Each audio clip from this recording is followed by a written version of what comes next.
hello, Okay. Robert. It's Hi, Lali. really Good good to morning. see you Good here. afternoon. Good afternoon. Uh-huh.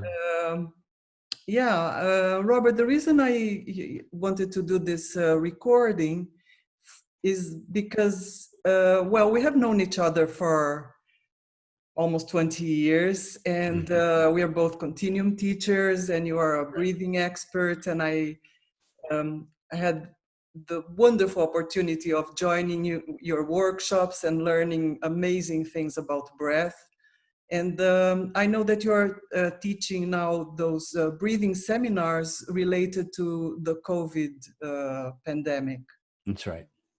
And I thought this information is very precious, and I wanted to make this short video so that we can offer this to the world, this wisdom to the world, for people Thank who you. are afraid of the pandemic, or both people who actually have COVID and need to find their breath. Yes, and what I noticed too now, Lali, is many people are recovering, and now they're talking about what the recovery looks like. And I Mm. think that breathing skills are also important for people who have had COVID and are recovering, and how still best to nurture their breathing because they still feel, a little debilitated in their lungs and in their breathing potentials. So I think it's important information for that as well. Okay, so I Mhm. think first you could just tell us a little bit of what is your background in breathing, in breath? Yeah, well, I've been teaching breathing for 32 years, and breathing is, I've been first teaching in breathing was as a body worker and watching people respirate while I was working on them and their body and being able to use my hands to open up their rib baskets and give them more capacity. Then I became a continuum teacher, and the same thing was true in continuum. We do a lot of movement and a lot of sound, and I saw the limitation people were having with their breathing in terms of making sounds and staying with the explorations in a much more deeper way in their breathing. And I went to a lecture on the Pateco breathing method one particular time, and that made a lot of sense to me. I was very curious about breathing for a couple of reasons. One, that I was born not being able to breathe, so it started off in my early days. I had children who were severe asthmatics, and I was always looking for an answer for them for their difficulty. And I went and heard this lecture, and I thought that made a lot of sense to me because I am an anatomy and physiology teacher as well. So the science of Buteyko made sense to me. Mm-hmm. So in the early 2000s, I went to New Zealand and studied in a year-long program on how to teach the Buteyko method, which I eventually did, and became a trainer for other Buteyko educators. And a couple of years ago, I became interested in all capnometers, which was a software program and a breathing program that measured actually the breathing that came out of the body, for a little more detailed information about how to best serve people. So I got a certification as a breathing behavior analyst from the Graduate School of Health Sciences in Wyoming, United States. And so all those things accumulating over 32 years, breath has become my major focus. And I love teaching it because I think it's the most essential thing that we do. And it's the most important thing that we do to stay alive. So I'm really happy to be teaching this work. Well, I just noticed two things: that while you speak, you actually pause and you inhale through your nose. That's right. I do. For most important, thank you for noticing that, because really one of the most important things that we can do is use our nose for breathing and not our mouths for breathing. So we say in Buteyko, it's corny, but you breathe through your mouth as often as you eat through your nose. So most people don't eat through their nose, so you keep nose breathing. And the reason for that is there are many, many physiological effects that happen when you breathe through your nose that you cannot get when you breathe through your mouth. And a couple of those, but the one that's most primary for me is that mouth breathing tends to trigger the autonomic nervous system to be anxious and to be on alert. So I always use the example, if a bear were to come in through your door, you would go like that, and immediately you would be on alert, with many physiological functions happening to keep you on alert. But that process is only meant to last for about 2 to 3 minutes. Either you beat the bear or the bear eats you that day. So I want to keep my nervous system in a quiet space. So if I start to do this when I'm speaking, my nervous system thinks there's a threat in the space and will begin to activate and motivate my nervous system and put it on high alert. And immediately that speeds up my breathing and puts me on a function for fighting and flighting, not for resting and settle, when resting and settle is what I need, if I'm not feeling well or if I'm recovering from COVID, I need to stay rested and relaxed in my body. Mm. So by perpetuating my nose breathing, even when I'm speaking, so the second rule of thumb that I put out for people, and this is an important one and can change everybody's life,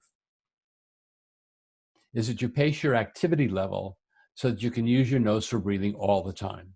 So if you're doing an activity where you feel like you have to open your mouth to keep up with yourself, you're moving too fast. And the same goes through with talking. When I feel like I run out of air, I close my mouth and breathe back from my nose. I give myself a break to take my breath in.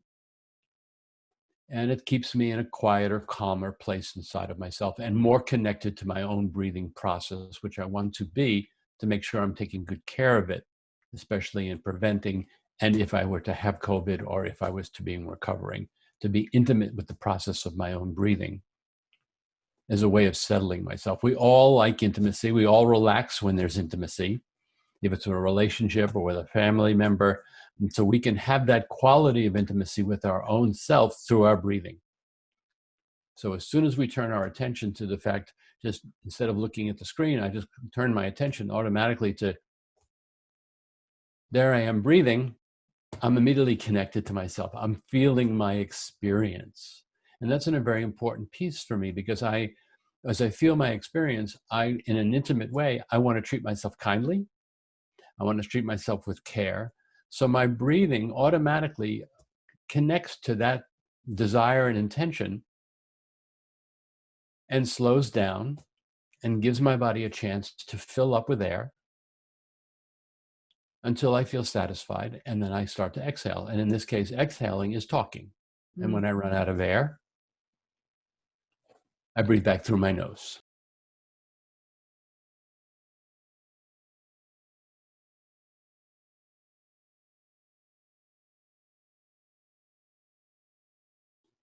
And the speaker often likes that too, because it gives them a rest in hearing what I have to say. You took the words out of my mouth, because I was going to say this, that listening to this pace, to the pace and seeing how deeply connected you are to yourself, it calms me down. Even through the screen across the Atlantic.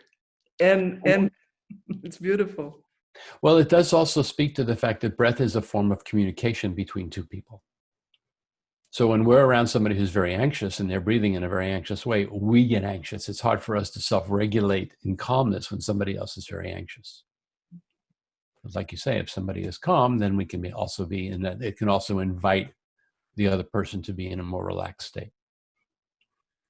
But so I want to go back to the nasal breath and just ask, what does it, I understand there's a whole physiological process when you do the nasal breathing, right? Right. There are some very common things that most people know and you may not know. And one is that it has a filtering mechanism.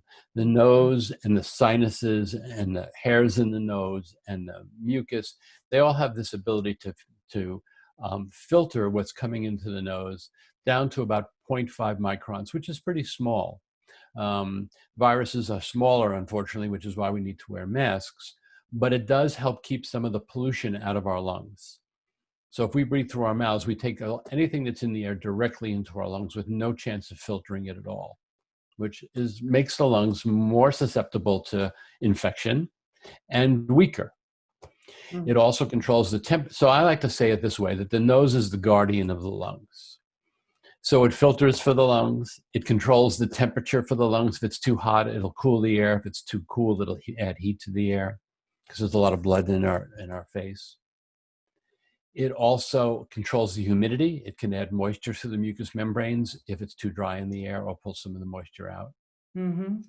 It produces antibacterial molecules, which kills bacteria before it gets into the lungs. And now we're taking a look at, through COVID, the use of nitric oxide. In the United States, they're using nitric oxide from a machine and putting it into the body, because nitric oxide in SARS in 2006 was discovered to kill the virus.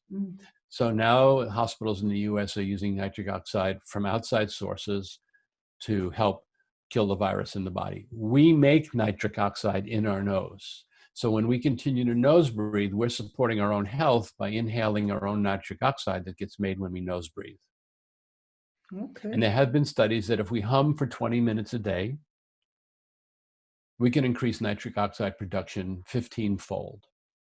So, if you're preventing or you're sick and you have the energy to hum, be a good thing to do. Just throughout the day, hum a little bit. Make sure when you breathe back after humming, you breathe back through your nose. Don't grab for breath through your mouth, so that you can really take that nitric oxide that got produced in the nose and the sinuses and take it right down deep into your lungs. It helps open up the arteries so oxygen flows more easily. It's anti-inflammatory, so it helps control inflammation, and it's a bronchial dilator, so it helps open the airways. So it really facilitates the health of the respiratory system. So it's important for us to nose breathe for that particular reason. Robert, could you show us a little bit? How would you hum? How do you suggest? Just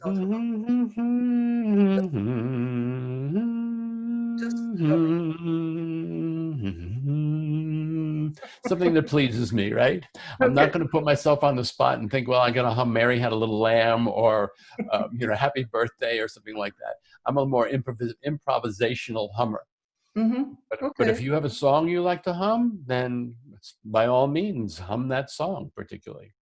Beautiful. So whatever works for you. But the most important part is, like it's saying, same thing with pacing myself so I can breathe through my nose all the time. So when I exhale,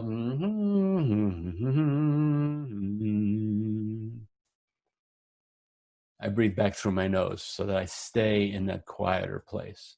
And then the other benefit from humming is that it actually creates a lot of vibration in the tissues. And so when we're aware of that vibration in our tissues and we breathe back, those tissues begin to move with breath more easily also, because it's created some activity in the tissues. So now the tissues are awake and they go, let's breathe. And so you can feel more movement in those tissues after you've hummed, which helps deepen the breath and keep you quieter and slower in your breathing. Because I think one of the most important things about nasal breathing also, besides the fact that it does support healthy physiological chemistry, which helps support the delivery of oxygen to the cells. That's probably the most important part of nasal breathing, is that it facilitates the distribution of oxygen to the cells in the best way that it possibly can. And we need to be oxygenated. That's the biggest problem with COVID, that we lose our ability to oxygenate. So one of the ways that I really enjoy also nasal breathing is that when I put my attention on my breathing, it slows down. And so I like enjoying watching the relationship of the movements that happen in my body. Air is coming in my body, and my body is moving with that air. So that's my first step in becoming intimate with my breathing, is watching the movement that's taking place as I breathe in and out. And the body is very accommodating. When I'm watching the movement, it slows it down so I can see it better. That's very, very accommodating. And it does do that. And so I'm really I enjoy, things are moving a lot slower. And certainly when we're not feeling well, we need to be moved slower. So it's a meditative process of just watching the movement of breath.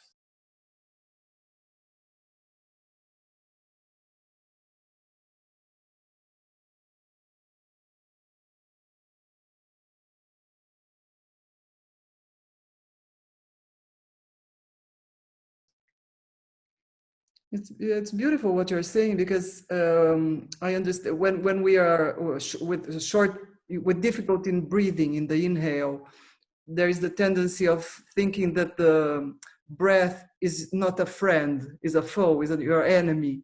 That's right. And when you are in a relaxed state, you are breathed. Air comes in easily. That's right.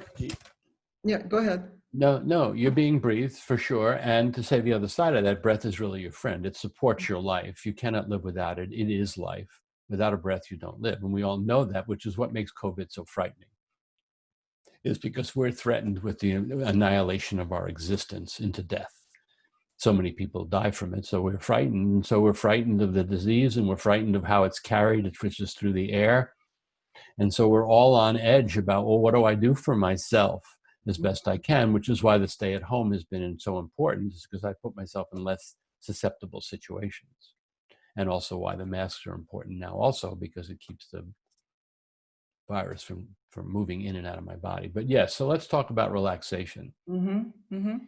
So following the movement opens up the portal to say, okay, if I'm following movement, in my experience, it starts to settle me into having a body, into being in my body, how I can help support that process is that the two phenomenons that happen with the cycle of breath is when we breathe in, we're breathing air into our body and we become a little more buoyant, right? We've got air in our body. We're like a balloon. When we breathe out, that air is leaving and we notice a little bit more of our own weight, that we're, not as buoyant. We're a little more dense, if you will. And then the exhale, that buoyancy of like a balloon that was floating in the air, when it loses its air, it's coming towards the earth. So I want to follow that movement down towards the earth or gravity, onto whatever I'm sitting on and wherever my feet are, and wherever my hands are. So as I exhale, I notice more contact happening where I'm sitting, and I notice more contact with the floor where my feet are, and I notice a little more contact where my hands are resting on the chair. And so I take a moment to really feel that and to just give myself a moment of rest there, that I'm being supported, I'm being held. Something is holding me up. I don't have to be the one who's holding myself up all the time. And if I keep that in my awareness, that I'm actually being supported, and keep that a little bit of my awareness and take my inhale from that sense of support, I think two things happen. One is we breathe lower with more of our diaphragm. Breath opens up from the diaphragm, and I'm breathing from rest. So breath comes in easier. I'm not lifting up to trying to get breath. I'm allowing breath to come in and fill me up without me having to add anything to it. So that's very important to understand. The breath can show us where the support is for our body to be on the earth. Because when we're anxious and we're way up here, we don't feel some support. So it makes us more anxious because we're lost in space, so to speak. But when we come down in the exhale and go, oh, wait a minute, there's that chair. Oh, wow, thank you. There's some support there. And I just keep it in my awareness and breathe. Breath arises from rest and support. And that's a much easier place to breathe from than trying to get breath into a very tight, small space when we're up and anxious in our bodies. There's more space down lower. I just remembered that many years ago in one of your workshops, you brought an image which I carry with me, all the time, which is that air is all around us. Air is soft, and air is right here. You don't have to, That's right. go gasp for air. It's right here. And so this is something that really shifted my breath. Nice, because there's an immediacy. Yeah. There's an immediacy that it's right here, and it's also that the availability is right in front of us or right underneath our noses. Which I just to say, I want to add this, that's the most important thing about wearing a mask, is that we have to orient to the fact that what we're breathing is right under our nose and inside a mask. It's not like all over here flowing where it's inside right here. So it changes our reservoir of breathing, and we have to really accommodate that in our awareness. Oh, I'm breathing inside of something. Okay, well now I have to really be slower because it's got to come through the mask. If I try to grab for big, I'm going to start to increase my heart rate, increase my blood pressure to try to get more air. I have to breathe with what's available. It will filter through. And I just want to say this, the other big thing that happens for people who wear a mask is they overheat. And so what I tell people to do is at the end of your exhale, pause for a beat or two or a second or two and actually feel that heat leave the mask. And the carbon dioxide leave the mask. You won't sense that, but it will leave the mask. So that when you breathe back in the next breath slowly through your nose, the air that's coming through the mask is not coming into a hot space. It's coming into a space that the heat has been dissipated, so you can feel more of the coolness of the air as it comes in. This is so relevant because I have Yes, very. seen doctors who have been advising people not to wear masks because of the overheating and because of the carbon dioxide. Right. So you have to take that into account. And to everybody I've taught that, they go, oh my God, it makes it so much easier. But then, of course, you have to be careful to not speed up your breathing and create a lot of heat real fast. So that slows the whole process down. So really what I think is going on here, and I think it's a brilliant thing that's happening despite all the sorrow, is that we're being asked to slow down on many different levels. And so where there's a virus attack us first is in our breathing. So it's asking us to slow down. And so that's the whole thing that we have to do to keep a rhythm in our own body that we can work with, is finding ways to breathe in a way that we are, the phrase I like is, we're living our life at the pace of breath. Beautiful. And if it's over that pace of breath, then I'm harming myself. And air pollution is one of the biggest causes of people's lungs to be compromised, is because people who are breathing air pollution consistently, like they are in Brazil, like they are in the US, like they are in China, makes their lungs much more susceptible. Mm-hmm. And so, it's caring for our own lungs and making sure they get treated right by using the nose for breathing, and learning how to relax by just, yes, I can be supported. I can be down, connected to the ground as I breathe in. And that really helps. And so that makes a more diaphragmatic breathing. It's the counterpoint to shallow breathing, which is up here. And because when we breathe down at the bottom of our lungs, like we're doing when we do this relaxation, there's more lung tissue down there. There's more blood down there. So there's more transfer of oxygen down there. So in the hospitals here in the United States, there's two things came up. One was the term recruitment, that many people who come in with shallow breathing are suffering more greatly than those who have a really healthy breathing system. Mm-hmm. So they ask those who are shallow breathing to find more lung recruitment. Use parts of your lungs that you never use. And that's just what we're doing here. Can we learn how to use mostly the back of our lungs and the lower parts of our lungs?